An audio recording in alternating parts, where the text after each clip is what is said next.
Hello good morning and welcome back friends. आप देख रहे हैं पेसर एजुकेशन यूट्यूब चैनल। आज की इस वीडियो में बात करेंगे 3 जून से रिलेटेड जितने भी इंपॉर्टेंट करंट अफेयर बनती हैं सारी इस वीडियो में कंप्लीट करेंगे। साथ ही काफ़ी सारे एक्स्ट्रा फैक्ट भी यहाँ पे डिस्कस करेंगे। सो पूरे लेसन को ध्यान से और लास्ट तक आप जरूर देखिएगा। इसकी PDF आप डाउनलोड कर सकते हैं नीचे वीडियो के डिस्क्रिप्शन में से। तो देखिए, सबसे पहले हम बात कर लेते हैं जो लास्ट वीडियो की क्विज थी आपके लिए। क्वेश्चन था कि देश की पहली भूतापीय विद्युत परियोजना किस स्थान पर स्थापित की जा रही है। आपका करेक्ट आंसर यहाँ पर था लद्दाख, बी वाला ऑप्शन। ठीक है, चलिए अब बात करते हैं यहाँ पर आज की करंट अफेयर की। देखिए, पहला क्वेश्चन है आपका, किसने प्राकृतिक तेलों का उपयोग करके पानी को कीटाणु रहित करने के लिए एक स्वास्तिक नामक टेक्नोलॉजी विकसित की है। तो ये विकसित की गई है CSIR के द्वारा। CSIR पुणे के द्वारा ये स्वास्तिक नामक तकनीक जो है इसको विकसित।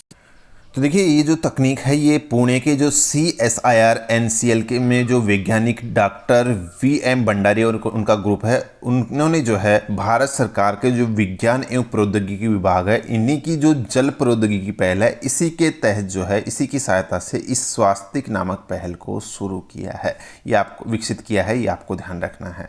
देखिए, ये जो एक नवीन हाइब्रिड टेक्नोलॉजी है वाटर प्योरीफायर के लिए और वाटर फिल्ट्रेशन के लिए, और इसमें जो है प्रेशर रिडक्शन यानी कि जो कैविटेशन है उसका उपयोग इसमें शामिल है, जिसके तहत तरल को उबाला जाता है। ये तकनीकी आधार पर ये काम करती है। ठीक है, तो ध्यान रखिएगा, स्वास्तिक तकनीक जो है एक वाटर प्योरीफायर टेक्नोलॉजी है जो कि हाल ही CSIR ने की विकसित की है। अगला अपडेट देखिएगा, केंद्रीय मंत्रिमंडल ने शहरी विकास पर 2007 के मौजूदा समझौता ज्ञापन को निलंबित करके भारत और किस देश के बीच सतत शहरी विकास पर सहयोग ज्ञापन को मंजूरी दी है। तो सही आंसर होगा आपका जापान। देखिए, यहाँ पर थोड़ा सा ध्यान से सुनिएगा और देखिएगा, यहाँ पर जो प्रधानमंत्री नरेंद्र मोदी है, इनकी अध्यक्षता में हाल ही केंद्रीय मंत्रिमंडल ने सतत शहरी विकास के लिए भारत और आवासन और जो शहरी कार्य मंत्रालय तथा जो जापान का जो ministry of land infrastructure transport एवं टूरिज्म मंत्रालय, इसके बीच सहयोग समझौते पर यह हस्ताक्षर किए जाने को मंजूरी दी है, जो कि शहरी विकास के हवाले में 2007 का जो समझौता ज्ञापन था उसकी जगह लेगा। तो इसको यहाँ पर चेंज किया गया है। 2007 का जो दोनों देशों के बीच जो समझौता था शहरी विकास के लिए, उसकी ही जगह जो है इस नए समझौते को इम्प्लीमेंट किया गया है, ये आपको ध्यान में रखना। ठीक है, तो ये भारत और जापान के बीच में सतत शहरी विकास के लिए ये समझौता हुआ है। इसकी अवधि फिलहाल 5 साल के लिए रखी गई है। बाद में इसकी अवधि पूरी होने के बाद इसको नवीनीकरण करके इसको 5 साल के लिए और आगे बढ़ा दिया जाएगा। अपने आप जो है इसको अपग्रेड हो जाता है। ठीक है, ये तो हो गया यहाँ पर इस समझौते के बारे में। जापान की यहाँ पर बात हुई है। कैपिटल आप ध्यान रख लीजिएगा, टोक्यो है, और इसकी जो करेंसी है वो है जापानी येन। साथ ही यहाँ पे जो प्राइम मिनिस्टर है वो है योशिहिडे सुगा, जो है इसके वर्तमान में जो है इसके प्राइम मिनिस्टर हैं। ठीक है, चलिए अगला अपडेट देखिएगा। विश्व स्वास्थ्य संगठन जो WHO है, इसने किस देश के सिनोवेक बायोटेक लिमिटेड की जो कोविड-19 वैक्सीन है इसके वैश्विक उपयोग के लिए मंजूरी दे दी है। तो ये जो सिनोवेक वैक्सीन है ये चीन ने विकसित की है। थोड़ा डिटेल्स में जाना है तो देखिए, यहाँ पर जो सिनोवेक वैक्सीन है इसको यहाँ पर चीन ने विकसित किया है, और इसको हाल ही जो विश्व स्वास्थ्य संगठन है उसने इसकी विश्व स्तर पर इमरजेंसी उपयोग को मंजूरी दे दी है। ये आपको ध्यान रखना है। इस वैक्सीन की अगर बात करते हैं तो देखिए, यहाँ पर इस वैक्सीन की जो एफिशिएंसी है वो 51% बताई गई है, और जो बीजिंग बेस्ड जो सिनोवेक फार्मा कंपनी है उसके द्वारा इसको विकसित किया गया है। ठीक है, ये तो हो गया यहाँ पर इस सिनोवेक नई वैक्सीन के बारे में। साथ ही यहाँ पे हमने WHO की बात की है। ठीक है, तो इसका हेडक्वार्टर आपको जरूर ध्यान रखना है, जिनेवा स्विट्जरलैंड में इसका हेडक्वार्टर है, और जो फाउंडेड डेट है 7 अप्रैल 1948 में इसको फाउंड किया गया था। ये हो गया यहाँ पे WHO के बारे में। अगला अपडेट देख लेते हैं। साइबर खतरों से निपटने के उद्देश्य से किसने एशिया प्रशांत सार्वजनिक क्षेत्र साइबर सुरक्षा परिषद कार्यकारी परिषद लॉन्च की है। ध्यान से देखिएगा, यहाँ पर बात हो रही है कि जो एशिया प्रशांत सार्वजनिक क्षेत्र साइबर सुरक्षा कार्यकारी परिषद, ये किसके द्वारा लॉन्च किया गया है? माइक्रोसॉफ्ट के द्वारा। यहाँ पर इसका उद्देश्य क्या है? साइबर खतरों को कम करने के लिए, साइबर खतरों को संबोधित करने और भाग लेने वाले देशों में सर्वोत्तम प्रथाओं को साझा करने के लिए एक मजबूत संचार चैनल बनाने के उद्देश्य से माइक्रोसॉफ्ट ने ये पहली एशिया प्रशांत सार्वजनिक क्षेत्र साइबर सुरक्षा कार्यकारी परिषद की शुरुआत की है। तो ये आपको ध्यान रखना है। मुख्य उद्देश्य क्या है? साइबर खतरों को ख़त्म करने के लिए इसको शुरू किया गया है। यहाँ पर माइक्रोसॉफ्ट की हमने बात की है, CEO इसके हैं सत्या नडेला, ठीक है, और फाउंडेड डेट है 4 अप्रैल 1975 जो है इसके अंदर इसका फाउंड किया गया था, और इसका हेडक्वार्टर वाशिंगटन के अंदर है, वाशिंगटन US के अंदर। फाउंडर हैं बिल गेट्स और पॉल एलन इसके फाउंडर हैं। ये हो गया माइक्रोसॉफ्ट के बारे में। अगला अपडेट देखिएगा यहाँ पर अपना वाइस एडमिरल जिन्होंने नौसेना स्टाफ के उप प्रमुख के रूप में पदभार ग्रहण किया है। यहाँ पर बात हो रही है नौसेना स्टाफ का जो उप प्रमुख पद है उसके लिए। तो यहाँ पर इसके लिए हाल ही में चुना गया है रवनीत सिंह को चुना गया है। ये नाम आपको ध्यान रखना है, किसको? रवनीत सिंह को। अगला अपडेट देखिएगा भारतीय संविधान सभा के अंतिम जीवित पूर्व सदस्य जिनका हाल ही में 101 वर्ष की आयु में निधन हो गया। अच्छा अपडेट है, ध्यान रखिएगा। जो इनका नाम है TM कल्याणन गौंडर इनका नाम है, जो कि भारतीय संविधान सभा के अंतिम जीवित पूर्व सदस्य थे जिनका हाल ही निधन हो गया है, ठीक है। चलिए अगला अपडेट देखिएगा भारत के मुक्केबाज जिसने ASBC एशियाई मुक्केबाजी चैंपियनशिप 2021 के 91 kg भार वर्ग में गोल्ड मेडल जीता है। तो इनका नाम है संजीत कुमार। हरियाणा के जो संजीत कुमार जो मुक्केबाज है, इन्होंने यहाँ पर गोल्ड जीता है 91 kg भार वर्ग में। थोड़ा सा इस चैंपियंस की मैं बात जरूर करूँगा यहाँ पर। ये 31वां एशियाई मुक्केबाजी चैंपियनशिप 2021 जो है ये 24 से और 31 मई तक कहाँ पर? UAE दुबई में खेला गया है। ये पॉइंट इंपॉर्टेंट है, ध्यान रखिएगा, ठीक है।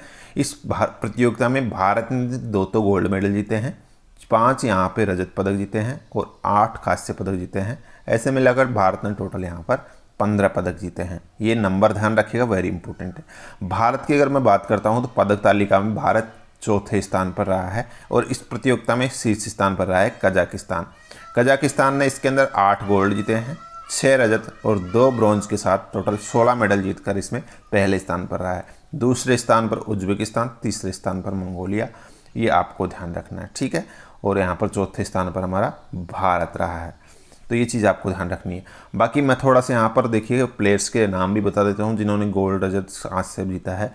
यहाँ पर गोल्ड सबसे पहले ध्यान रखिएगा, जो 2 गोल्ड जीते मैंने अभी आपको बताया, ठीक है, जिसमें से एक संजीत कुमार जीता है और एक पूजा रानी ने जीता है, ठीक है।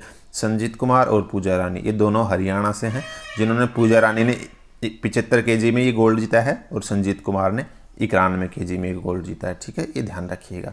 उसके अलावा देखिएगा मैं सिल्वर मेडल की अगर बात करता हूँ रजत पदक की, तो अमित पंघाल ने, शिव थापा ने, मैरी कॉम, लाल बुअत सैनी और अनुपम्बा कुंडू इन्होंने रजत पदक जीता है। और ये लिस्ट कांस्य पदक की है, थोड़ी लंबी है, इसको आप एक बार देख लीजिएगा वीडियो पॉज करके, ठीक है। चलिए यहाँ पर देखिएगा अगला अपडेट अपना, सुप्रीम कोर्ट के किस रिटायर्ड जस्टिस ने राष्ट्रीय मानवाधिकार आयोग NHRC के नए अध्यक्ष के रूप में पदभार संभाला है? तो सही आंसर होगा, इनका नाम है अरुण कुमार मिश्रा। देखिए जो सुप्रीम कोर्ट के रिटायर्ड जो मतलब कि जस्टिस हैं, जज है अरुण कुमार मिश्रा, इनको यहाँ पर NHRC का जो राष्ट्रीय मानवाधिकार आयोग है इसका नया अध्यक्ष चुना गया। ये वेरी इंपॉर्टेंट अपडेट है, ध्यान रख लीजिएगा इसको भी, ठीक है। चलिए अगला अपडेट देखिएगा, हाल ही में किस राज्य सरकार ने अंकुर नामक एक योजना की शुरुआत की है? अंकुर योजना जो है ये मध्य प्रदेश के द्वारा शुरू की गई है। देखिए यहाँ पर मध्य प्रदेश जो है इसने अंकुर योजना को शुरू किया है, जिसके तहत नागरिकों को जो है मानसून के दौरान पेड़ लगाने के लिए सम्मानित किया जाएगा, और इस पहल में भाग लेने वाले नागरिकों को कार्यक्रम जन भागीदारी सुनिश्चित करने के लिए प्राणवायु पुरस्कार भी प्रदान किया जाएगा। ये घोषणा यहाँ पे की गई है MP सरकार के द्वारा, ठीक है। यहाँ पर जो मुख्यमंत्री है शिवराज सिंह चौहान, इन्होंने ये घोषणा की है और इनके द्वारा इस योजना को शुरू किया गया है। यहाँ पर मैंने बात की है मध्य प्रदेश की। मध्य प्रदेश के बारे में और जान लीजिएगा थोड़ा सा। अभी यहाँ पर जो गवर्नर है ये है आनंदीबेन पटेल, जिनके पास इसका एडिशनल चार्ज है, ठीक है, इतना आपको ध्यान रखना है। इसके अलावा यहाँ पर देखिएगा जो शिवराज सिंह चौहान है ये इसके मुख्यमंत्री हैं मध्य प्रदेश के। राज्यसभा सीटों की संख्या यहाँ पर 11 है और लोकसभा सीटों की संख्या यहाँ पर 29 है। तो ये पॉइंट आपको ध्यान रखना है। अगला अपडेट देखिएगा, निम्न में से किस राज्य सरकार ने हाल ही में EWS में मराठा समुदाय को 10% आरक्षण देने की घोषणा की है? तो ये महाराष्ट्र सरकार ने की है। EWS के लिए मराठा जो EWS है उसके अंदर मराठा समुदाय को 10% का आरक्षण, ठीक है। अगला अपडेट मई 2021 में जारी आंकड़ों के अनुसार 2020-21 में भारत का राजकोषीय घाटा कितना था। यहाँ पर 2020-21 के लिए जो है भारत का राजकोषीय घाटा पूछा जा रहा है, अभी जो मई में जो आंकड़े जारी किए गए हैं उसके अनुसार। तो उसके अनुसार भारत का जो 2020-21 में राजकोषीय घाटा रहा है उस 9.3% रहा है। ये इंपॉर्टेंट अपडेट है, ध्यान रखिएगा, ठीक है। थोड़ा डिटेल्स में बात करते हैं। देखिएगा, चालू वित्त वर्ष के लिए जो यहाँ पर 2021-22 जो भी करंट ईयर्स है, इसके लिए राजकोषीय घाटा रहने का अनुमान कितना बताया है, 6.8% बताया है। जबकि 2019-20 की अगर मैं बात करता हूँ तो ये कितना था, राजकोषीय घाटा 4.6% था। ये जो कि 7 साल का उच्च स्तर था, ठीक है। तो ये तो आपको ध्यान रखना है। मैंने 2019-20 के लिए बात कर लिए, 4.6% है। करंट के लिए अगर मैं बात करता हूँ तो यहाँ पर 2021 में मतलब कि 2020-21 की अगर मैं बात करता हूँ तो 9.3% रहा है, और करंट ईयर यानी कि 2021-22 के लिए जो है ये 6.8% रहने की संभावना व्यक्त की है। तो ये आपको ध्यान रखना है। अगला अपडेट देखिएगा, हिमाचल प्रदेश के एक किसान ने किस फसल की अभिनव स्वपरागण किस्म HRMN99 विकसित की है। तो ये एक सेब की किस्म है, ये आपको ध्यान रखना है, जिसको नाम क्या दिया गया है HRMN99, ठीक है। इस किस्म का मेन मतलब कि जो बेनिफिट है वो ये है कि जिसमें फूल आने और फल लगने के लिए लंबी अवधि तक जो ठंडक की ज़रूरत होती है इन पेड़ों के लिए, सेब के लिए, वो इसमें नहीं होगी, ठीक है। तो ये इसका मेन डिफरेंस है अन्य किस्मों से, ठीक है। अगला अपडेट जो आज की क्विज है, इसका आंसर लिखना है आपको नीचे कमेंट बॉक्स में। देखिए, क्वेश्चन है कि नाबार्ड के सहयोग से भारत का पहला कृषि निर्यात सुविधा केंद्र कहाँ खोला गया है, ये आपको बताना है। जो भी करेक्ट आंसर है नीचे कमेंट बॉक्स में लिखना है। सो गाइस, ये थी आज की करंट अफेयर।